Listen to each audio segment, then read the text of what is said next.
Salam pemirsa, berjumpa lagi bersama saya dalam pembahasan buku Sekolah Sahabat Kita yang judul besarnya Penata Layanan Motivasi Hati. Ya, bagaimana di sini kita diajarkan sebagai pengikut-pengikut Kristus, bagaimana kita boleh menjadi berkat bagi sesama kita dimanapun kita berada, dan bagaimana Tuhan ingin mengajarkan masing-masing kita untuk menjadi penata layan yang sejati di akhir zaman ini. Ya, bagaimana kita mau merubah akan setiap karakter kita sesuai dengan karakter Kristus, karakter yang mempunyai roh pengorbanan yang begitu luar biasa. Oleh sebab itu pada saat ini saya mengundang akan seluruh anggota keluarga dan saudara-saudara semua. Baiklah, kita boleh berkumpul bersama-sama. Kita akan mempelajari nasihat firman Tuhan pada saat ini, dan biarlah rencana-rencana indah Tuhan itu akan menjadi bagian masing-masing kita. Kita akan masuk ke dalam judulnya, yaitu Penata Layan dalam Perjanjian Baru. Ya, penata layan dalam perjanjian baru. Pemirsa juga bisa mengambil Alkitabnya masing-masing. Ada ayat-ayat yang akan kita bacakan bersama-sama. Di sini dikatakan dua kata dasar untuk penata layan dalam perjanjian baru adalah epitropos, muncul 3 kali, dan oikonomos muncul 10 kali. Kedua kata ini menggambarkan posisi yang menggabungkan tanggung jawab manajerial yang dipercayakan kepada penata layan oleh pemilik. Ya, jadi di sini mengenai dua kata dasar dari untuk penata layan ya di dalam perjanjian baru, yaitu ada kata epitropos yang muncul 3 kali dan oikonomos muncul 10 kali. Ya, kedua kata ini menggambarkan posisi yang menggabungkan tanggung jawab. Ya, tanggung jawab kita. Ya, bagaimana kita dipercayakan ya untuk menjadi penata layan di dunia ini ya oleh Tuhan kita. Ya, jadi setiap harta, setiap kekayaan yang Tuhan sudah berikan kepada kita, yang Tuhan sudah percayakan kepada kita, bagaimana kita dapat bertanggung jawab untuk mengelola semuanya itu. Apakah pada saat kita mengelola itu semua, apakah kita minta petunjuk daripada Tuhan, ataukah kita memakai pemikiran kita sendiri? Baik dalam perjanjian lama dan baru, penata layan didefinisikan oleh apa yang mereka lakukan. Ya, perjanjian baru secara khusus menjelaskan penata layan dalam istilah akuntabilitas. Kita bisa baca di dalam Lukas 12 ayat 48. Lukas 12 ayat 48. Ya, apakah yang dikatakan di situ? Ya, Lukas 12 ayat 48. Dikatakan, tetapi barang siapa tidak tahu akan kehendak tuannya dan melakukan apa yang harus mendatangkan pukulan, setiap orang yang kepadanya banyak diberi, daripadanya akan banyak dituntut. Dan kepada siapa yang banyak dipercayakan, daripadanya akan lebih banyak lagi dituntut. Kemudian dan harapan. Ya, tadi ini mengenai yang di dalam Lukas 12 ayat 48 itu mengenai akuntabilitas. Kemudian mengenai harapan di 1 Korintus 4 ayat 2. 1 Korintus 4 ayatnya yang kedua. Di sini dikatakan 1 Korintus 4 ayatnya yang kedua, yang akhirnya dituntut dari pelayan-pelayan yang demikian ialah bahwa mereka ternyata dapat dipercayai. Ya, biarlah kita boleh menjadi penata layan yang setia. Ya, penata layan Tuhan yang menghargai setiap apapun yang Tuhan berikan kepada kita. Perjanjian lama sungguh lebih terfokus pada menyatakan kepemilikan Tuhan daripada langsung mendefinisikan kita sebagai penata layannya. Ya, jadi sementara konsep penata layan sangat mirip untuk perjanjian lama dan perjanjian baru memperluas konsep melampaui sekedar manajemen rumah tangga. Ya, jadi bagaimana ayat-ayat mengenai penatalayan di dalam perjanjian lama maupun perjanjian baru, bagaimana mereka saling melengkapi satu dengan yang lainnya sehingga memberikan kita pemahaman dengan baik. Ya, bagaimana memberikan kita terang itu ya sehingga kita boleh mengerti ya dengan tuntunan kuasa Tuhan ya. Jadi betapa pentingnya untuk menyerahkan kehidupan kita sepenuhnya hanya kepada Tuhan. Di sini dikatakan sementara. Jadi sementara konsep penatalayanan sangat mirip untuk perjanjian lama dan perjanjian baru. Perjanjian baru memperluas konsep melampaui sekedar manajemen rumah tangga. Dalam perumpamaan penatalayanan yang tidak jujur di dalam Lukas 16 ayat 1 sampai 15, Yesus memperluas definisi penatalayan. Pelajarannya adalah tentang lebih daripada seorang penatalayan yang melepaskan diri dari bencana keuangan. Hal ini juga berlaku bagi mereka yang melepaskan diri dari bencana rohani melalui manifestasi iman yang bijaksana. Penatalayan yang bijaksana akan bersedia bagi kedatangan Yesus di masa mendatang melebihi di sini dan sekarang. Di Matius 25 ayat 2 ayat 21. Ya, jadi bagaimana sudah banyak pelajaran-pelajaran yang sudah dituliskan di dalam firman Tuhan mengenai penatalayanan. Ya, bagaimana di situ ada penatalayan yang tidak jujur di dalam Lukas 16 ayat 1 sampai 15. Ya, ini pelajarannya bagaimana kita boleh melakukan hal-hal yang benar, hal-hal yang jujur di hadapan Tuhan. Ya, jangan sampai kita mengulangi lagi kejadian-kejadian yang di masa lalu. Ya, kita bisa baca dalam 1 Korintus 4 ayat 1 dan 2, kemudian di dalam Titus 1 ayat 7 dan 1 Petrus 4 ayat 10. Kita bisa baca di Titus ya, tadi di 1 Korintus 4 ayat yang kedua sudah, kemudian kita baca di Titus 1 ayatnya yang ketujuh. Apakah yang dikatakan di sini mengenai firman Tuhan sehingga kita boleh mengerti ya dengan baik ya bagaimana Tuhan dapat memelihara kita setiap harinya ya, bagaimana Tuhan selalu membukakan jalan bagi kita kalau kita berserah sepenuhnya hanya kepadanya. Di dalam Titus 1 ayatnya yang ketujuh di sini dikatakan, Titus 1 ayatnya yang ketujuh. Kita bisa buka bersama-sama.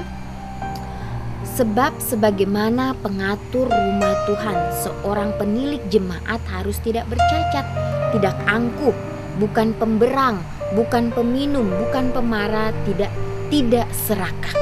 Ya, jadi inilah bagaimana dikatakan ya, bila mana kita ditunjuk oleh Tuhan untuk menjadi pemimpin, mungkin di jemaat, mungkin dimanapun kita berada, khususnya dalam rumah tangga kita, bagaimana kita harus yang merubah karakter kita yang buruk, kita gantikan dengan karakter Kristus ya, karena kita ini adalah sebagai contoh ya, bagaimana kita mau mengikuti akan teladan Kristus. Kemudian 1 Petrus 4 ayat 10 ya, apakah yang diberitahukan ayat tersebut kepada kita tentang penatalayan dan penatalayanan ya. 1 Petrus 4 ayat 10. 1 Petrus 4 ayatnya yang ke-10 dikatakan,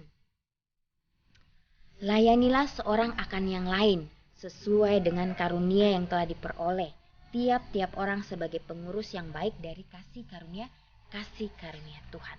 Ya, jadi mana kita diminta, saya dan Anda diminta untuk layanilah seorang akan yang lain sesuai dengan karunia yang diberi, yang telah diperoleh tiap-tiap orang sebagai pengurus ya, sebagai pengurus yang baik dari kasih karunia Tuhan ya. Jadi sudah sangat jelas ya nasihat firman Tuhan pada saat ini.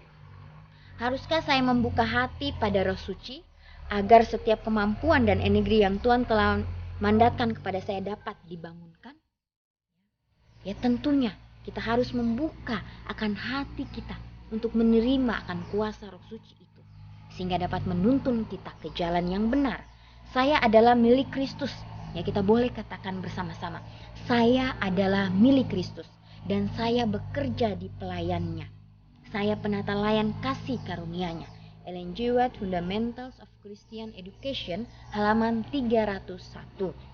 Ya, jadi inilah ya bagaimana Nyonya White juga menuliskan mengenai penata layanan dan pelayan daripada Kristus sendiri. Dalam Lukas 12 ayat 35 sampai dengan 48, Yesus juga menggunakan istilah penatalayan.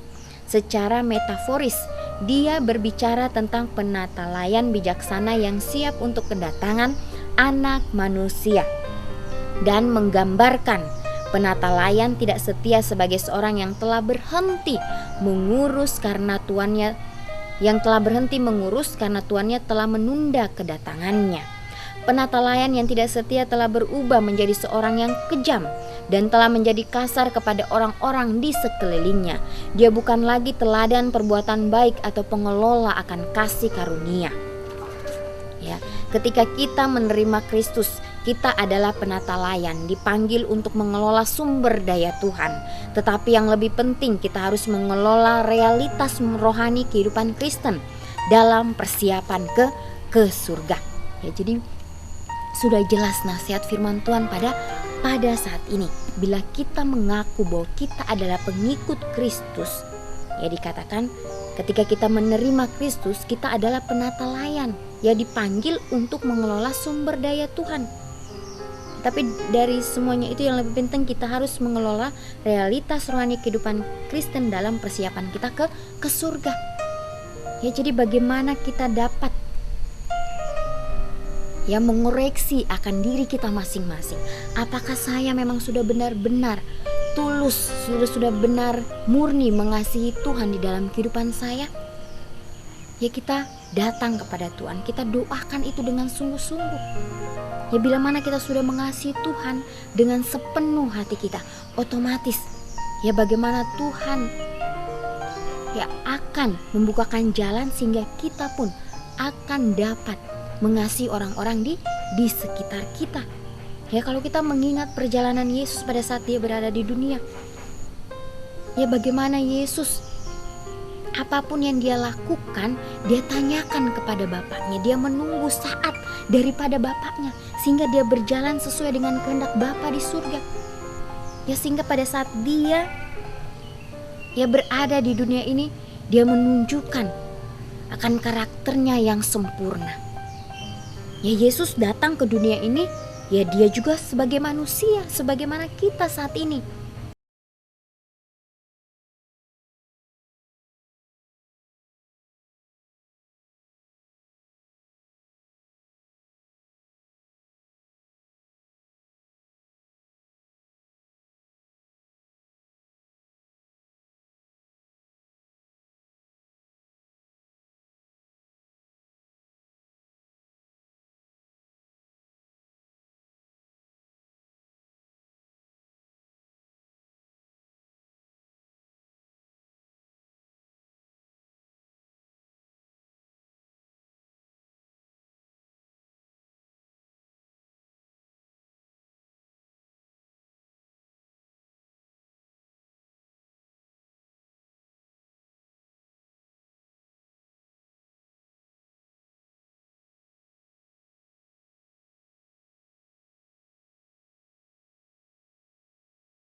Ayat 45. Lukas 14 ayat Lukas 12 ayat 45 dikatakan, akan tetapi jikalau hamba itu jahat dan berkata dalam hatinya, Tuanku tidak datang-datang, lalu ia mulai memukul hamba-hamba laki-laki dan hamba-hamba perempuan dan makan minum dan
berikutnya, dan Tuhan memberkati.